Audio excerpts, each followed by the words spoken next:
There's a fantasy that lives in the back of many of our minds, a quiet whisper that grows louder on difficult days. It's the idea of leaving it all behind, of walking away from the noise, the notifications, the endless demands of modern life, and just disappearing into the wilderness, to live simply, to survive on your wits. It's a romantic idea, but it's rare you meet a man who has actually done it. Brent Underwood took his life savings and bought an entire abandoned ghost town, Cerro Gordo, California. He thought he might stay for a week or two. That was over 4 years ago. There was a time in my life when, by all outside measures, I should have been content, but instead I felt completely adrift, haunted by this quiet, persistent question: is this it? That search for an answer led me to explore the very nature of purpose, and it's why, when I first heard about Brent, I knew I had to understand his story. I traveled to Cerro Gordo to find out what 4 years of near-total solitude does to a person, and to answer a single, central question: has he found peace? Has he found purpose? Or has he just lost his mind? To understand Brent, you have to understand the American myth he seems to embody, the man in the wilderness. This archetype really has two founding fathers. On one hand, you have the Romantics, personified by Henry David Thoreau. In 1845, he went to live in a cabin at Walden Pond, not to get rich, but to live deliberately. To front only the essential facts of life and see if he could not learn what it had to teach. It was a philosophical protest against a life lived on autopilot. It was about finding meaning in simplicity. On the other hand, you have the pragmatists, the men who founded this very town, Cerro Gordo, in the 1860s. They weren't here for self-reflection, they were here for silver. Their lives were a frantic, brutal calculus of risk and reward. They clawed their way into these mountains for one reason: to extract something of value and get out. It was a life of pure, desperate utility. So which is Brent?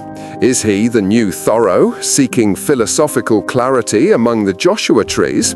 Or is he a modern prospector, hoping to strike it rich with tourism and YouTube fame? The truth is, he's neither.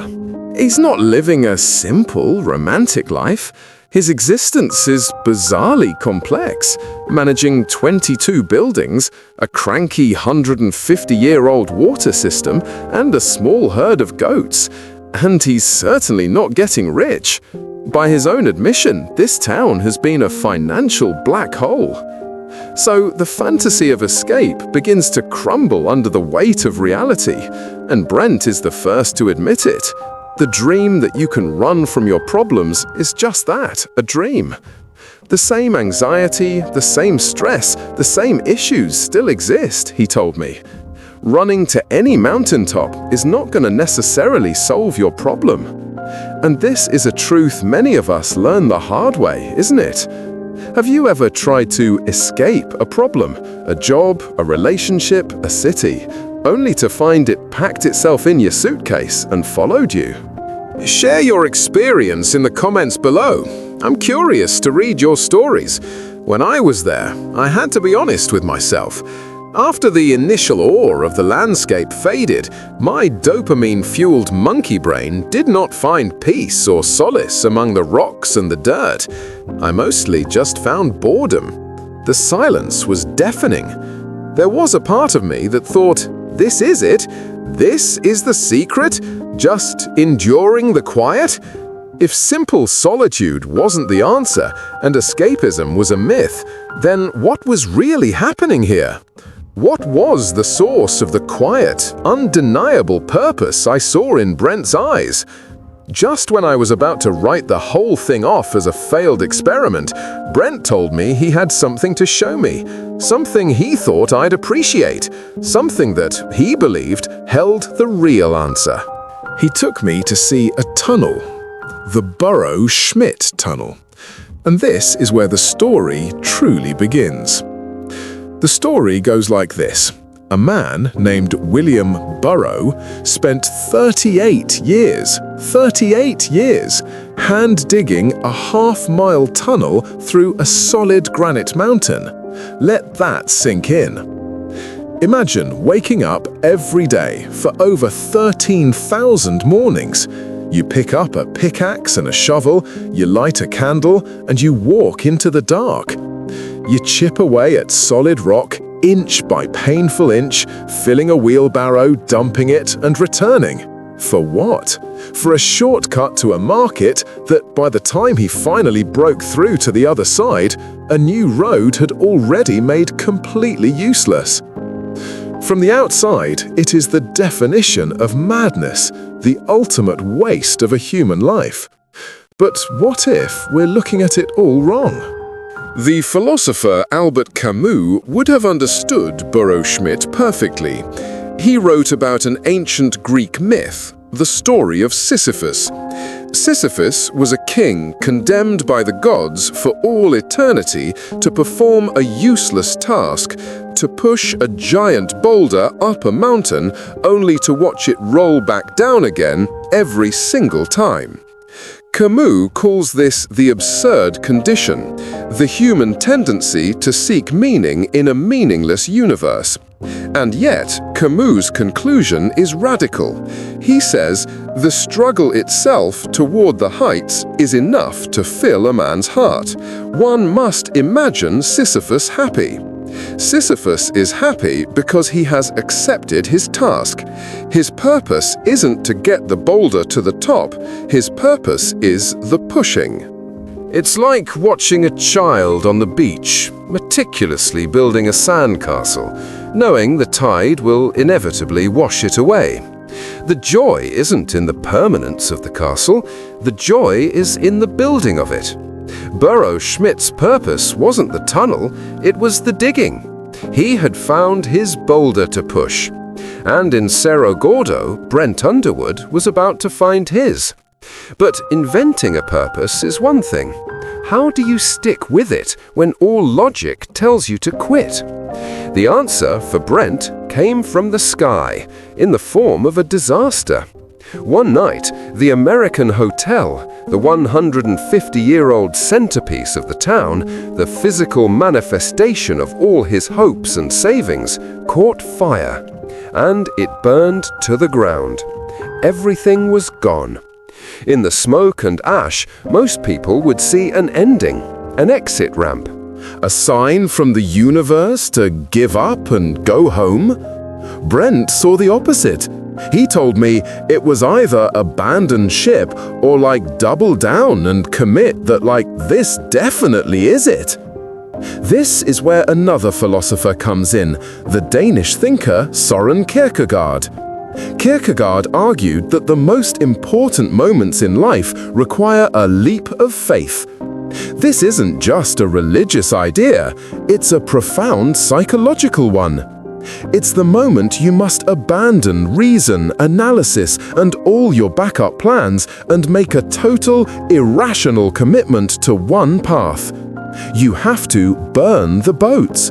Because true freedom, Kierkegaard suggested, doesn't come from having infinite choices. It comes from choosing one thing so completely that all other choices disappear.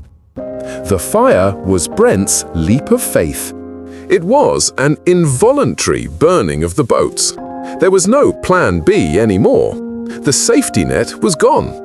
And in that terrifying loss, he found a strange kind of liberation. As he put it, I don't have to worry about that part of the equation now. My path is my path now, and I just have to do that to the best of my ability. He had his boulder. Now he had no choice but to push it. But creating meaning in a desolate landscape isn't all profound philosophy. Sometimes it's just plain weird. Brent told me a story from his early days in the town when the loneliness was most acute. He noticed two crows that were always hanging around.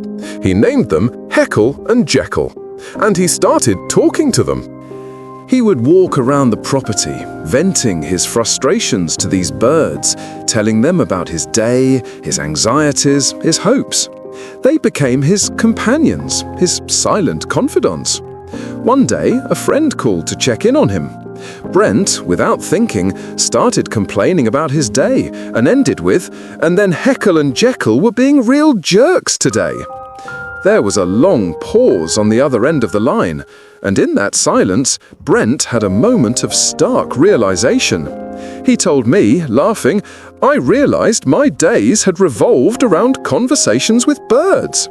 It's a funny story, but it's also deeply human. It reveals the strange, quirky, and sometimes lonely reality of his commitment. It's a reminder that this path isn't a glorious highlight reel. It's a daily, messy, and often absurd struggle. In the end, it's clear that Brent Underwood isn't an escape artist. He's a modern Sisyphus. He is Burro Schmidt with a YouTube channel.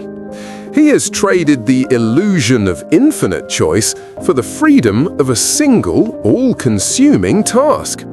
The point isn't to restore a ghost town. The point is the restoring.